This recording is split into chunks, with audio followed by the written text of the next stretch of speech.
বাসী আপনারা কেমন আছেন? আজ আমরা আখন্দি সাহেব রহমতুল্লাহ আলাইহি এবং ইকবাল সাহেব রহমতুল্লাহ আলাইহির মাজার শরীফ জিয়ারতে এসেছি।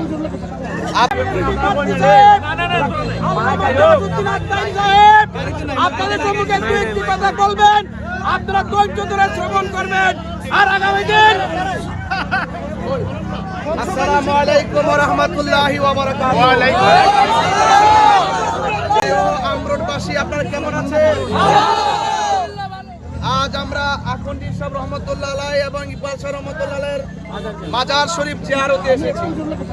আপনারা জানেন জাতীয় সংসদ নির্বাচনের কার্যক্রম অলরেডি বাংলাদেশে চলছে। সেই আমাদের আহলে সুন্নাত ওয়াল জামাত বৃহত্তর সুন্নি জোট কর্তৃক আমাকে এই হবিগঞ্জ ৪ চুনারগড় মাধবপুরে আসন্ন ত্রয়োদশ জাতীয় সংসদ নির্বাচনে অংশগ্রহণ করার জন্য মোমবাতি প্রতিক্রিয়া পাঠাইছে। তো সুতরাং আমি আপনাদের মাঝে এসেছি। আজকে কিন্তু মূলত ভাবে কোন ধরনের নির্বাচনী প্রচারের অংশ হিসাবে আমি আসি নাই। আমি শুধু আসছি আল্লাহর ওলির মাজার জিয়ারত করে আপনাদের কাছ থেকে দোয়া নেওয়ার জন্য।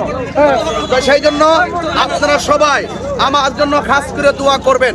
এবং এই বাংলাদেশের সবচেয়ে শান্তিপ্রিয় দল হলো আহলে সুন্নাত ওয়াল জামাত বলে। এজন্য সবাইকে আমরা মানুষের ভোগান্তি দূর করতে কাজ করতে চাই, ঠিক কিনা বলে? যানজট লাগাই আমরা ভোগান্তি সৃষ্টি করতে চাই না এবং মানুষের জননিরাপত্তায় কাজ করতে চাই, কথা বলে ঠিক কিনা? সকলে আপনারা আমার জন্য দোয়া করবেন।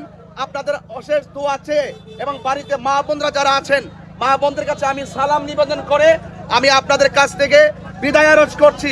ইনশাআল্লাহ আহলে সুন্নাত ওয়াল জামাত এবং এই রাষ্ট্রে রাজনীতির যে অস্থিরতা আছে, সেই অস্থিরতা এবং মানুষের যে জননিরাপত্তার যে অভাব রয়েছে, সেই নিরাপত্তার অভাবকে গুটিয়ে আমরা মানুষের নিরাপত্তা প্রদান করতে হবে এবং সকল মানুষের সুখে দুঃখে পাশে থাকতে হবে। এই আশা প্রত্যাশা রেখে আপনাদের মৌন সম্মতি এবং দোয়া চেয়ে বিদায় নিচ্ছি। আসসালামু আলাইকুম ওয়া রাহমাতুল্লাহি ওয়া বারাকাতুহু।